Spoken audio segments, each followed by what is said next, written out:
مولانا عبدالاحد فقردی ندوی صاحب کا جمعہ بیان اسلامی افکار میں پیش خدمت ہے۔ بسم اللہ الرحمن الرحیم۔ الحمد للہ رب العالمین وبہ نستعین، اللہم صل علی سیدنا محمد وعلی آل سیدنا محمد وبارک وسلم تسلیما کثیرا کثیرا الی یوم الدین، اما بعد۔ رب اشرح لی صدری ویسر لی امری واحلل عقدۃ من لسانی یفقهوا قولی، سبحانك لا علم لنا إلا ما علمتنا إنك أنت العليم الحكيم۔ بزرگان محترم، دینی اور ایمانی بھائیوں، گزشتہ ہفتے معاملات میں سچائی اور امانت داری کے تعلق سے کچھ باتیں عرض کی گئی تھی کہ سچائی اور امانت داری یہ دو چیزیں، یہ دو خوبیاں انسان کو بلندیوں تک لے جاتی ہے۔ سچائی اور امانت داری یہ وہ طاقتور ہتھیار ہے جس کی وجہ سے ایک تاجر، ایک بزنس مین قیامت کے دن انبیاء، صدیقین، شہداء اور اللہ کے اولیاء کے ساتھ کھڑا رہے گا۔ سچ بولے، جھوٹ نہ بولے، امانت داری کے ساتھ بزنس کرے، کسٹمر کو، گاہک کو دھوکہ نہ دے۔ سچائی، امانت داری کے ساتھ تجارت کرنے والا نبیوں، صدیقین، شہداء اور صالحین کے ساتھ کھڑا ہوگا۔ یہ ہے ان صفات کی طاقت، ان صفات کا اثر، ان خوبیوں کا فائدہ، اس سے ملنے والا بینیفٹ۔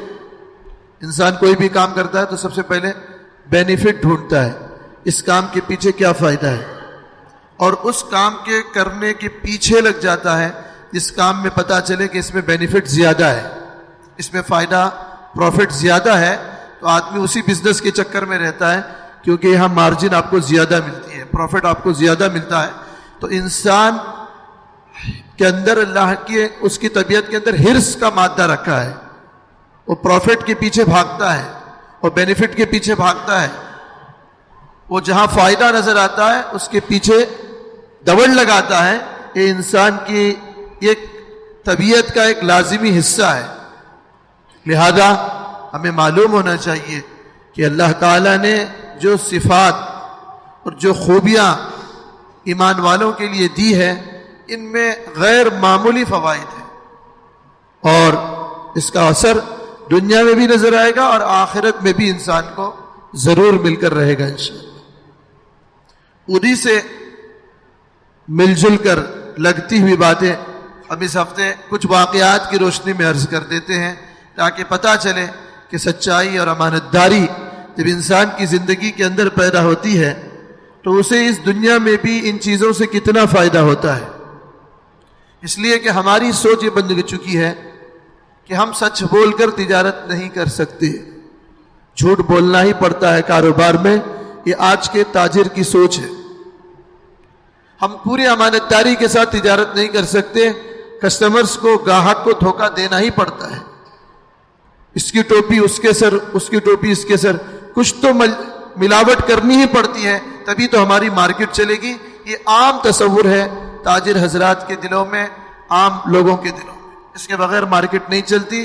ہم کچھ واقعات آپ کی خدمت میں پیش کرتے ہیں، پتہ چلے گا کہ اس کے ساتھ بھی مارکیٹ چلتی ہے، بلکہ اس کے ساتھ وہ مارکیٹ چلتی ہے جس مارکیٹ میں خدا کی مدد اور نصرت ہوتی ہے، جس مارکیٹ میں مشکلات حل ہوتے ہیں، جس مارکیٹ میں مسائل حل ہوتے ہیں، اور اللہ کی کھلی مدد و نصرت کو انسان اپنی آنکھوں سے دیکھتا ہے۔ دنیا بدلے کی جگہ نہیں ہے، آخرت بدلے کی جگہ ہے، لیکن اس کے باوجود بھی سچائی اور امانت داری کے اثرات اور اس کا بدلہ ہمیں دنیا میں بھی نظر آتا ہے۔ کوئی بھی نیکی یقیناً اس کے بدلے کی جگہ آخرت ہے، لیکن اس نیکی کا اثر اللہ تعالیٰ دنیا میں بھی ہمیں ہم اللہ تعالیٰ کی طرف سے ہمیں دکھائی پڑ دیتا ہے، ہمیں نظر آتا ہے۔ ایک واقعہ بنی اسرائیل کے 3 لوگوں کا، تینوں کا واقعہ بیان نہیں کروں گا، صرف ایک واقعہ بیان کر دیتا ہوں۔ 3 حضرات جا رہے تھے، رات کا وقت ہو گیا، تینوں نے غار میں پناہ لی۔ اللہ کا کرنا ایسا ہوا، اوپر سے ایک چٹان کھسک کر نیچے آ گئی اور غار کی طرف جانے والے دروازے کو اس چٹان نے آ کر بند کر دیا۔ اب ظاہر ہے غار کے اندر یہ تینوں رات آرام کرنے کے لیے گئے ہیں، اب یہ تینوں پھنس گئے، باہر آنے کا کوئی راستہ نہیں، اس لیے کہ اوپر سے چٹان کھسک کر نیچے آئی ہے اور غار کے دروازے کو اس چٹان نے بند کر دیا۔ وہ چٹان بڑی بھاری وزنی پتھر ہوتا ہے، 3 آدمی کیا 30 آدمی بھی ناکافی ہو جاتے ہیں اس کو ہٹانے کے لیے۔ تو ان تینوں کو اپنی موت سامنے نظر آئی کہ اب اس جیل خانے میں، اس قید خانے میں، اس غار میں اپنی موت کا انتظار کرنا ہے۔ آدمی کتنے دن بھوکے اور پیاسے جی سکتا ہے؟ 2-4 دن، اس کے بعد کیا ہوگا؟ تڑپ تڑپ کر جان دے دے گا۔ تو ان لوگوں کو بھی اب اپنی موت آنکھوں کے سامنے نظر آ رہی تھی، تو تینوں نے دعائیں کی، ہر ایک نے اپنے نیک اعمال کا واسطہ اللہ کے حضور پیش کیا۔ اس سے ایک بات یہ بھی معلوم ہوتی ہے کہ دعاؤں میں انسان کو اپنے نیک اعمال کا واسطہ، نیک اعمال کا حوالہ اللہ کے سامنے دینا چاہیے۔ اللہ فلاں وقت میں نے فلاں عمل تجھے راضی کرنے کے لیے کیا تھا۔ اعمال اللہ کو پسندیدہ ہے، اعمال سے اللہ خوش ہوتے ہیں، تو آدمی وسیلے کے طور پر اپنی دعاؤں میں اللہ کے حضور اعمال کو پیش کرے، اعمال صالحہ، اچھے اعمال، نیک اعمال۔ تو ان تینوں میں سے ایک آدمی نے اپنا واقعہ اللہ کے سامنے رکھا، اپنا ایک نیک عمل اللہ کے سامنے رکھا، جس کا خلاصہ کچھ یوں تھا کہ میرے پاس ایک دن کچھ مزدور آئے اور انہوں نے دن بھر میرے پاس نوکری کی۔ شام کے وقت سارے مزدور اپنا کرایہ، اپنا پیسہ لے کر چلے گئے۔ ایک مزدور ایسا تھا جو اپنا کرایہ لے کر نہیں گیا، اپنی اجرت، اپنی مزدوری لے کر نہیں گیا، میرے پاس ہی رہنے دیا اور وہ چلا گیا۔ آگے بڑھنے سے پہلے ایک بات یہ بھی عرض کرتا ہوں کہ ہمیں مزدوروں کی مزدوری دینے میں بھی تاخیر نہیں کرنی چاہیے۔ مزدور کو اس کا پسینہ سوکھنے سے پہلے اس کی مزدوری دے دینی چاہیے، یعنی آج اس نے کام مکمل کیا، اب اس کی مزدوری کو کل پر نہ ٹالا جائے، فوراً آج ہی اس کے حوالے کر دی جائے۔ اگر کوئی ماہانہ مثال کے طور پر نوکر ہے تو مہینے کے اختتام پر فوراً اسی وقت اس کی نوکری، اس کی مزدوری اس کے حوالے کی جائے، پھر ایک دن کی بھی تاخیر نہ کی جائے۔ یہ بات اس لیے کہنا پڑ رہا ہے کہ بعض وقت ہم مزدوروں سے پوچھتے ہیں تو بتاتے ہیں کہ ہمیں سیٹھ جی لٹکائے رکھتے ہیں، بعض وقت تو مہینوں کی تنخواہوں کو روک کر رکھتے ہیں۔ ظاہر ہے کہ ایسے سیٹھ صاحب، ایسے بزنس میں ایسے تاجر وہ ظالم ہے۔ مزدوروں کی مزدوری روکنا ظلم ہے۔ جیسے ان کی مزدوری مکمل ہو جائے فوراً ادا کرنا چاہیے۔ یہ شریعت کی تعلیم ہے، یہ دین ہمیں سکھاتا ہے۔ اس کا تعلق بھی انسان کی امانت داری سے ہے کہ جیسے ہی مزدور نے اپنا کام مکمل کیا اس کو اس کی مزدوری دی جائے، اس کو روک کر ستایا نہ جائے۔ دیکھیے اسلام کے اندر کتنی پیاری پیاری تعلیمات ہیں، چھوٹی چھوٹی باتیں اسلام نے ہمیں سکھائی ہے۔ دنیا کے کسی مذہب میں ان چھوٹی چھوٹی باتوں کا خیال نہیں رکھا گیا ہے۔ ایک موقع پر ایک ہوٹل میں غالباً صبح کے وقت اوپننگ تھی، تو دعا کے ذریعے عام طور پر افتتاح وغیرہ کروایا جاتا ہے، تو ان صاحب نے ہمیں بلوایا دعا کے لیے۔ خیر ہم چلے گئے، اور پھر تجارت کے تعلق سے اسلام کی کیا ہدایات ہیں ہم نے اس کو تفصیل سے رکھا۔ وہاں ایک غیر مسلم بیٹھا ہوا میری پوری باتیں سن رہا تھا، میں کیا کہہ رہا ہوں۔ ہم نے جب سچائی، امانت داری، حلال تجارت اور مزدوروں کے حقوق، یہ سب کچھ باتیں بیان کی تو اس کی عقل حیران رہ گئی، وہ ہکا بکا رہ گیا کہ اسلام میں تجارت کے تعلق سے، امانت داری کے تعلق سے، سچائی کے تعلق سے، مزدوروں کے حقوق کے تعلق سے اتنی تفصیلات موجود ہیں، اتنی پیاری پیاری تعلیمات، اتنی اچھی اچھی باتیں تمہارے مذہب میں موجود ہے.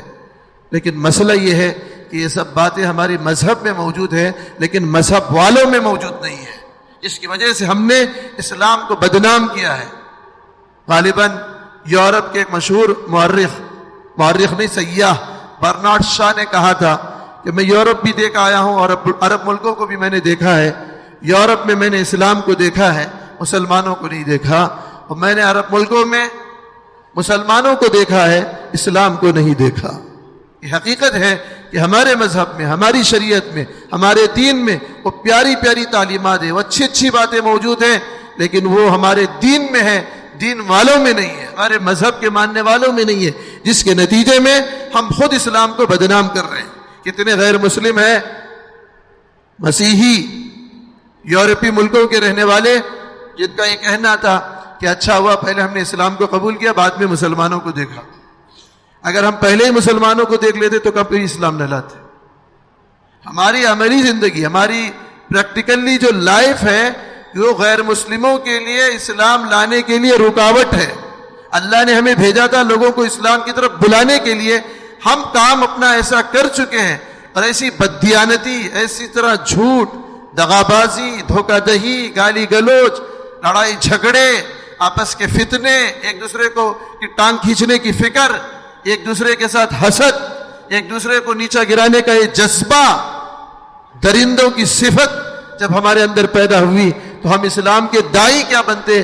ہم غیروں کے لیے اسلام میں داخل ہونے کے لیے سب سے بڑے رکاوٹ اور مجرم ہیں. ایک صاحب ہم سے کہنے لگے، وہ کشمیر جا کر آئے تھے، ایک نوجوان لڑکے کی تعریف کی، اس کا حلیہ یوں تھا اور یہ تھا، ہر غیر مسلم سے اس کے محبتی بھرے تعلقات تھے. اور پھر وہ آخر میں کہہ رہا تھا ہمارے اپنے ساتھی کے ساتھ، میں یہ سب اس لیے کرتا ہوں کہ ہمارے مسلمانوں نے پورے اسلام کو بدنام کر دیا ہے. ان غیر مسلموں کا واسطہ ایسے مسلمانوں سے پڑتا ہے جو جھوٹ بولتے ہیں، دھوکہ دیتے ہیں، گالی دیتے ہیں، جھگڑا کرتے ہیں. تو اسلام کی جو تصویر ہمارے مسلمانوں نے ان غیروں کے سامنے پیش کی ہے، جس کے نتیجے میں غیر مسلم ہم سے نفرت کرتا ہے. تو میں چاہتا ہوں کہ نفرت کی ان دیواروں کو ہٹا دوں. لہذا میں غیر مسلموں سے محبت سے ملتا ہوں، پیار سے ملتا ہوں، پریم کی باتیں ان کو سناتا ہوں، کچھ ہدیے اور تحفے تحائف ان کی خدمت میں پیش کرتا ہوں، ان کی سیوا کرتا ہوں، ان کی خدمت کرتا ہوں، تاکہ اس کے ذریعے لوگ اسلام کے قریب آئیں اور مسلمانوں کے تعلق سے جو ان کے دلوں میں جذبات اور نفرت کی باتیں پیدا ہو چکی ہیں، میرے اخلاق کو دیکھ کر یہ چیزیں ختم ہو جائیں.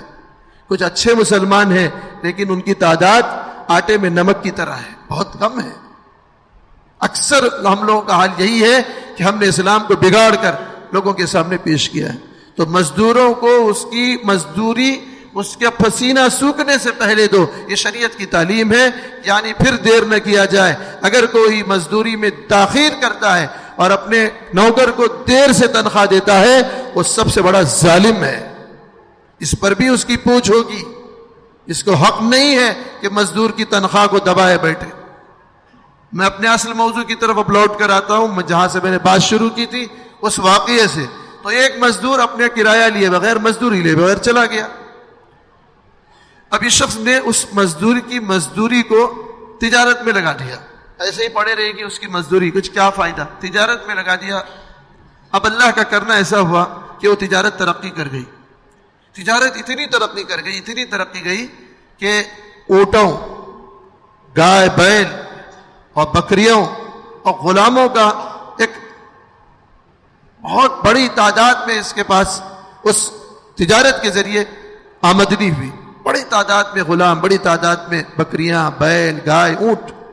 ایک لمبا زمانہ بیت گیا. کچھ مدت بعد وہ مزدور جو اپنی تنخواہ اس کے پاس چھوڑ کر چلا گیا تھا، تنخواہ نہیں لی تھی، وہ آیا. اسے ڈاؤٹ بھی تھا کہ یہ دے گا کہ نہیں دے گا، پہچانے گا کہ نہیں پہچانے گا. خیر اسے ضرورت پیش آئی تو چند درہم کی امید میں وہ آیا اپنے مالک کے پاس، سیٹھ جی کے پاس. 2-4 درہم مل جائیں گے اس دن کی تنخواہ کے. اب آ کر اس نے سوال کیا کہ مجھے میری تنخواہ دے دیجیے. دیکھیے امانت داری کسے کہتے ہیں. ہم لوگ ہوتے، آپ لوگ ہوتے، اس موقع پر کیا کرتے؟ ایمانداری سے بتائیے. یا تو انکار ہی کرتے تھے میں آپ کو پہچانتا ہی نہیں ہوں، یا اگر پہچانتے تو میں نے اسی دن سب کو دے دی تھی، تو کہاں مر گیا تھا، آج مانگنے کے لیے آ گیا. گالی دے کر واپس بھیج دیتے. لیکن امانتداری اس کو کہتے ہیں. اس نے کہا سامنے جو کچھ اونٹ تمہیں نظر آ رہے ہیں, جو گائے, بیل, غلام, بکریاں, جو کچھ تمہیں اس وقت نظر آ رہا ہے سامنے رکھا ہوا, یہ سب تیرا ہے, تیری مزدوری ہے. اب وہ نوکر بیچارہ حیران ہو گیا. وہ سمجھ گیا کہ مالک میرے ساتھ مذاق کر رہا ہے, سیٹھ جی میرا مذاق اڑا رہا ہے. تو اس نے کہا اللہ کے بندے میرے ساتھ مذاق کا معاملہ مت کرو, مجھے میری تنخواہ دے دو. مالک نے پھر وہی بات کہی, جو کچھ تم اس وقت دیکھ رہے ہو یہ سب کچھ تمہارا ہے, جتنے غلام ہیں, جتنے اونٹ ہیں, جتنی بکریاں ہیں, جتنے گائے, جتنے بیل. اور اس کی وجہ بھی بیان کی کہ تمہاری اس دن کی تنخواہ میں نے کاروبار میں لگا دیا, اور اس کاروبار میں اللہ نے اتنی ترقی دی ہے, اتنی ترقی دی ہے کہ یہ سب اسی کاروبار کے نتائج ہیں, اسی کا بینیفٹ ہے. اب وہ نوکر بھی نوکر تھا, اس نے ایک چیز بھی نہیں چھوڑی, سب کچھ اٹھا کر لے گیا. سارے غلام, سارے اونٹ, ساری بکریاں, سارے گائے, سارے سب کچھ وہ لے کر چلا گیا. اب یہ غار میں پھنسا ہوا بندہ اللہ سے کہتا ہے اللہ اس دن کا جو میں نے اس بندے کے ساتھ جو سلوک کیا تھا تجھے پتا ہے اللہ, میں نے یہ کام صرف اور صرف تجھے راضی کرنے کے لیے کیا تھا. میں نے اس لیے نہیں کیا تھا کہ لوگ مجھے امانتدار کہیں, میں نے اس لیے نہیں کیا تھا لوگ مجھے سخی کہیں, میں نے اس لیے کیا تھا تاکہ تو خوش ہو جائے. اے اللہ اگر میں نے اس دن یہ کام تجھے خوش کرنے کے لیے, تجھے راضی کرنے کے لیے کیا تھا تو اے اللہ اس چٹان کو ہٹا دے. اللہ نے اس بندے کی دعا قبول کی, چٹان ہٹ گئی. دونوں نے اور دعا کی, پوری چٹان ہٹ گئی, اور تینوں زندہ سلامت باہر نکل آئے. یہ ہے امانتداری کا بینیفٹ دنیا میں, کہ جب امانتداری اور سچائی کے ساتھ آدمی معاملات کرتا ہے تو دنیا میں بھی اس کا فائدہ نظر آتا ہے. جیسی کرنی ویسی بھرنی. ہم دوسروں کے ساتھ اچھا سلوک کریں گے, خدا اس کے نتائج کو مرنے سے پہلے ہمیں دنیا میں بھی دکھائے گا, اور آخرت میں بھی اس کا بینیفٹ اور اس پر ملنے والا اجر و ثواب باقی رہے گا. اور اگر ہم دوسروں کے لیے کنواں کھودیں گے تو یاد رکھیے, فارسی کا ایک مقولہ ہے, چاہ کنرا چاہ درپیش, جو دوسروں کے لیے کنواں کھودتا ہے وہ سب سے پہلے خود اس کنویں میں گر جاتا ہے. تو ہمیں ذہنیت کو بدلنے کی ضرورت ہے. یہ سب سے بڑا جھوٹ ہے کہ تجارت سچائی کے بغیر نہیں چلتی. یہ سب سے بڑا فراڈ ہے کہ تجارت دھوکے کے بغیر نہیں چلتی. سچائی اور امانتداری کے ساتھ تجارت فروغ پاتی ہے, ترقی کرتی ہے, آخرت میں بھی اس کا بینیفٹ ملتا ہے, مرنے سے پہلے دنیا میں بھی اللہ اس کے نتائج کو ہمیں اپنی آنکھوں سے دکھلاتے ہیں, اور یقیناً اس کے اثرات ہمیں نظر آ کر رہیں گے. اور اس کے برخلاف دوسروں کے ساتھ غداری کریں گے, دوسروں کو مارنے کی کوشش کریں گے, دوسروں کو ذلیل و رسوا کرنے کی کوشش کریں گے, تو پھر وہی مسئلہ ہے کہ مرنے سے پہلے ان حالات سے ہمیں بھی خود گزرنا پڑے گا. بس آخر میں ایک بات کہہ کر میں اپنی بات ختم کر دیتا ہوں, جو میں اکثر کہا کرتا ہوں, اپنے بوڑھے والدین کو اپنے لیے بوجھ مت سمجھو, اپنے گھر کی بوڑھی عورتوں کو اپنے لیے بوجھ نہ سمجھو. کچھ ایسے واقعات, حادثات پیش آتے رہتے ہیں وقتاً فوقتاً, اور سننے میں آتے ہیں کہ نوجوان اپنی بوڑھی ماں کو مرنے کے لیے چھوڑ دیتا ہے, نوجوان اپنے بوڑھے باپ کو مرنے کے لیے چھوڑ دیتا ہے. اور بعض بے حس درندہ صفت انسانیت سے گرے ہوئے لوگ ایسے بھی ہیں جو دیکھنے میں تو انسان ہیں لیکن حقیقت میں درندوں سے بدتر ہیں, جو اپنے ماں باپ کو بیت الخلاء یا کسی کچن میں یا کسی روم میں بند کر دیتے ہیں, باندھ کر رکھ دیتے ہیں. ایسے ایسے واقعات سننے میں آتا ہے, لگتا ہے کہ یہ انسانوں کے واقعات نہیں ہیں, یہ جنگل کے درندوں اور بھیڑیوں کے واقعات ہیں. زندگی مر چکی ہے, درندگی پیدا ہو چکی ہے. اس کی وجہ یہی ہے کہ ہم نے پیسوں کو سب کچھ سمجھ لیا اور دنیا کی چیزوں کو سب کچھ سمجھ لیا. یہ حقیر چیزیں ہیں. اگر ہم نے اپنے ماں باپ کو ذلیل کیا, خدا کی قسم اللہ وہ دن ہمیں دکھائے گا کہ ہمارے بچے بھی اسی طرح ہمیں ذلیل کریں گے. اگر ہم نے اپنے ماں باپ کو باندھ کر رکھا, ہمارے بچے بھی ہمیں باندھ کر ماریں گے. اگر ہم نے اپنے ماں باپ کو بھوکا رکھا, ہمارے بچے بھی ہمیں بھوکا رکھیں گے. جیسی کرنی ویسی بھرنی, جو کرو گے وہ بھگتو گے. اپنے بڑھاپے کو یاد کرو, تمہیں بھی اس منزل پر پہنچنا ہے. بڑی خوش دلی سے ماں پر خرچ کرو. مائیں آ کر کہتی ہے کہ میرا بچہ خوش دلی سے خرچ نہیں کرتا, بڑی تکلیف ہو رہی اسے خرچ کرنے میں. پیسے ہیں, بیوی بچوں پر خوب خرچ کرتا ہے, ماں پر خرچ کرنے کے لیے تیار نہیں ہے. حالانکہ بیوی بچوں سے بڑھ کر حق ماں کا ہے. اس ذہنیت کو بدلنے کی ضرورت ہے.